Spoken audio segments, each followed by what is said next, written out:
Good morning. My name is Brittany. I'm in Hawthorne, California, zone 10A, 10B, and let's go for a garden tour. All right, let's start here.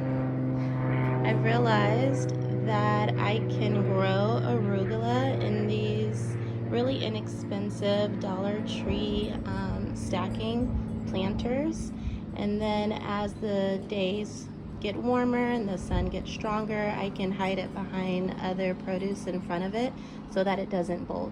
And this is arugula here that is from last year that I allowed to bolt, and I collected the seeds.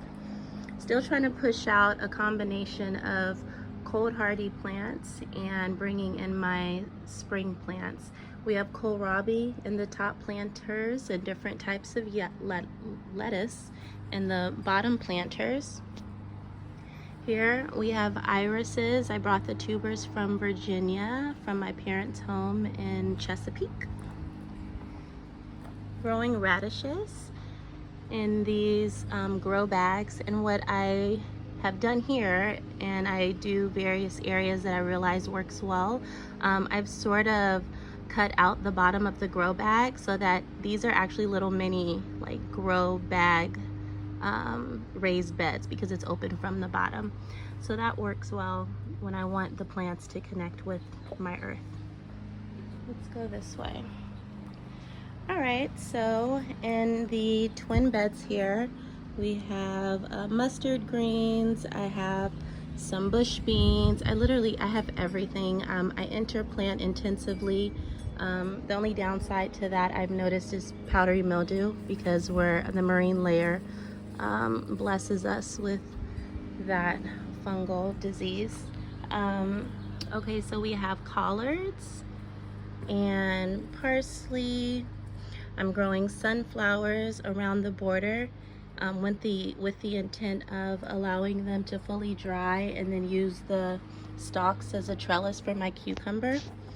I have arugula. I have my tree collards, dill, cilantro, just everything. I love these twin beds, a lot of our produce.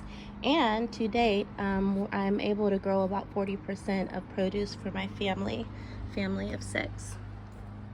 All right, so this has grown to, and I have that hanging there because there's a cat that I watch on the security camera. It wants to jump down in this bed, and so I'm trying to deter that. So we have our perennial herbs: rosemary, parsley, oregano, sage, and thyme. And then I have sunflowers along the back. New addition, this is our banana tree that I've purchased, and it's already throwing up a little pup down there, and I've had lots of success with fan leaves coming out and growing. Behind the banana is a passion fruit that I'm trellising along this material here.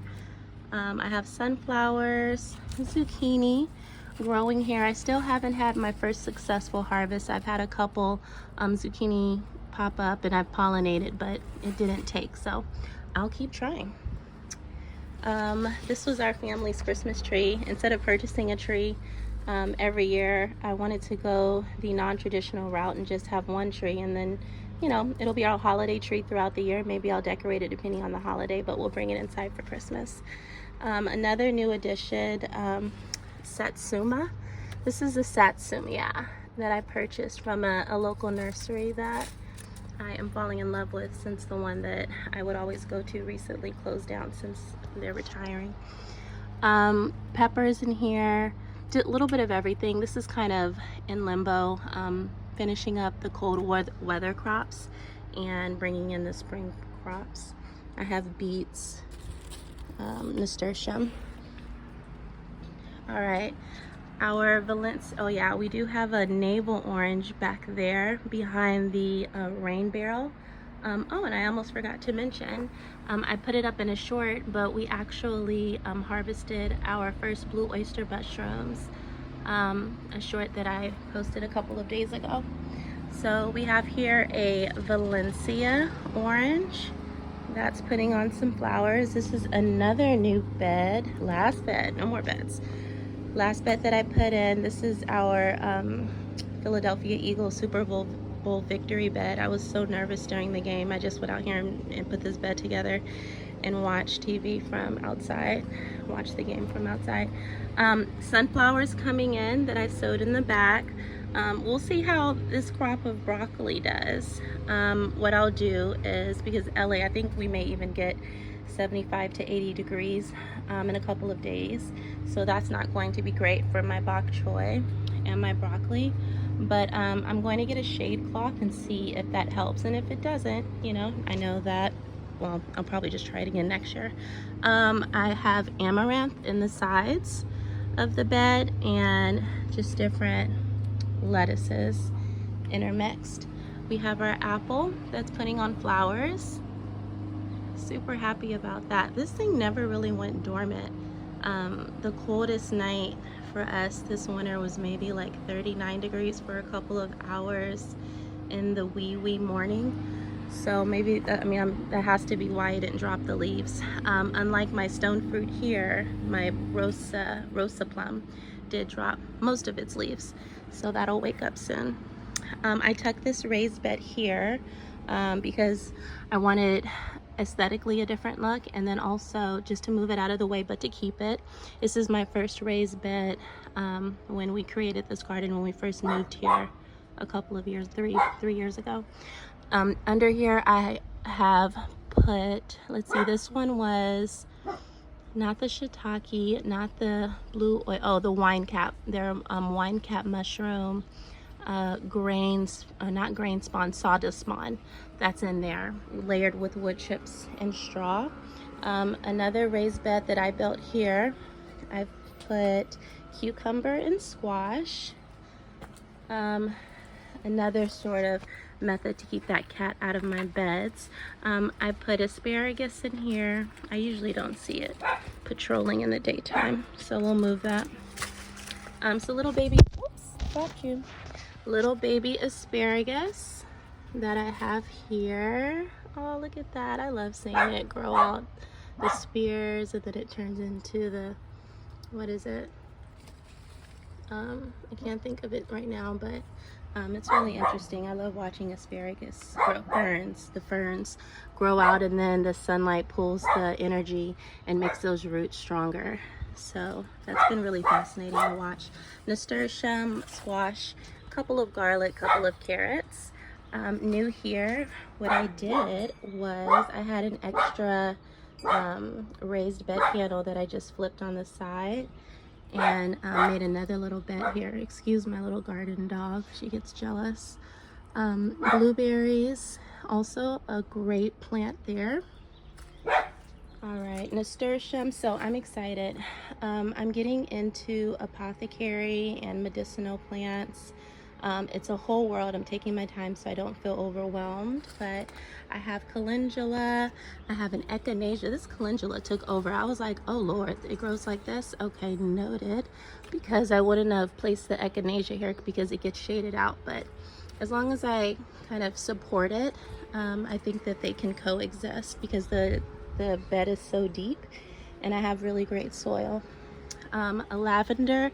I want to have so much lavender, so I've sowed seeds and I'm going to plant the transplants alongside here.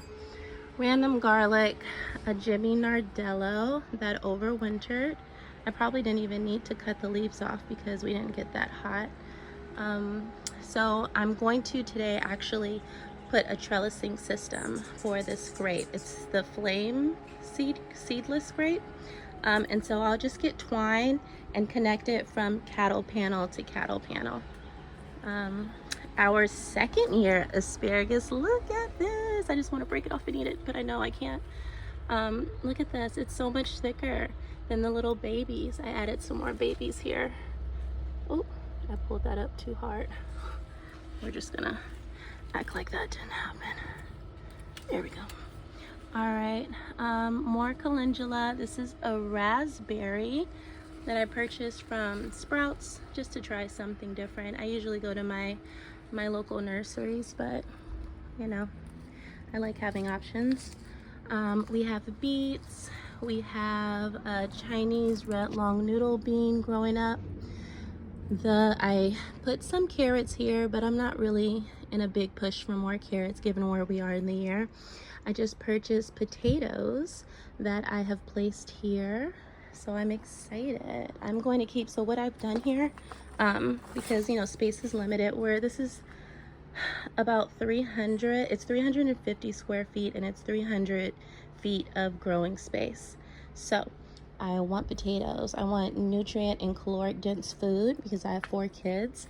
And I realized if I put the peppers underneath the cattle panel, the peppers get enough sun, but it gets shaded towards the end of the day as we move into late spring and summer when that sun hits.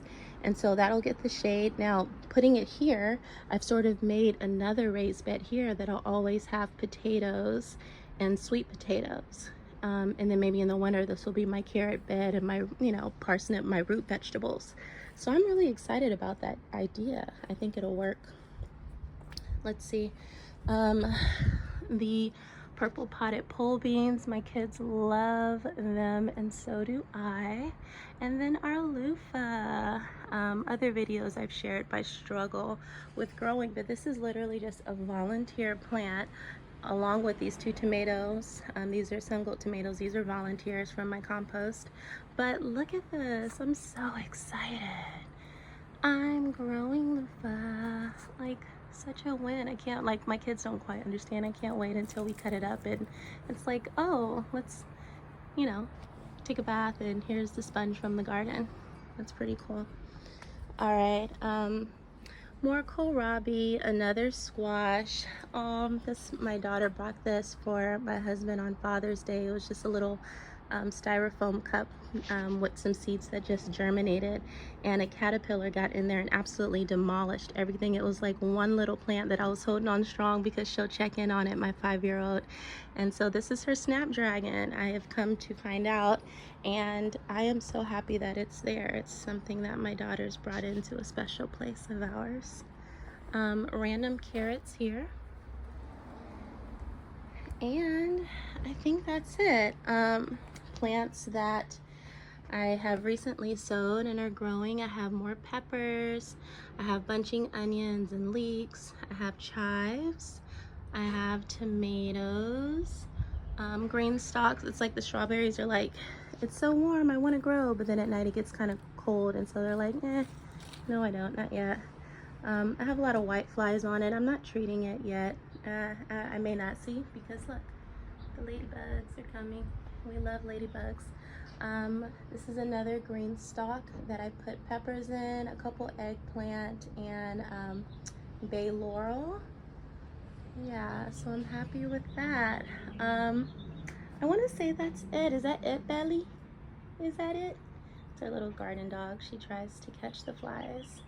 She hasn't been too successful, but she won't stop, just like me. You have to be resilient. The feeling that I feel, and then the avocado, the feeling that I feel when I come out here, no matter what's going on in the world, no matter how difficult of a day you could have had, it's like an instant endorphin experience, instant endorphin release. And so the garden is definitely such a happy, magical place. You see the bees love the avocado flowers. So I bought this tree a while ago from one of your big box stores 3 years ago, and this is the first year we'll easily get probably well over 50 avocados. So I'm so happy with that. So I guess that will bring this tour to an end. Thank you guys for going on this tour with me, and we're just going to continue to manifest homesteading. Peace.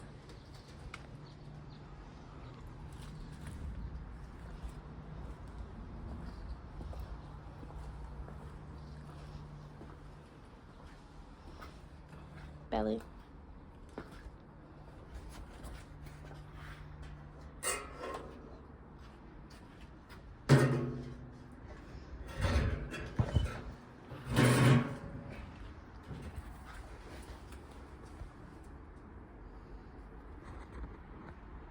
Oh wow, it's still going. Oh, listen, y'all, I am a mother. Why is it blurry? I'm a full-time mom of 4, full-time gardener, full-time healthcare worker, so I don't have time to figure out software systems. Let's stop.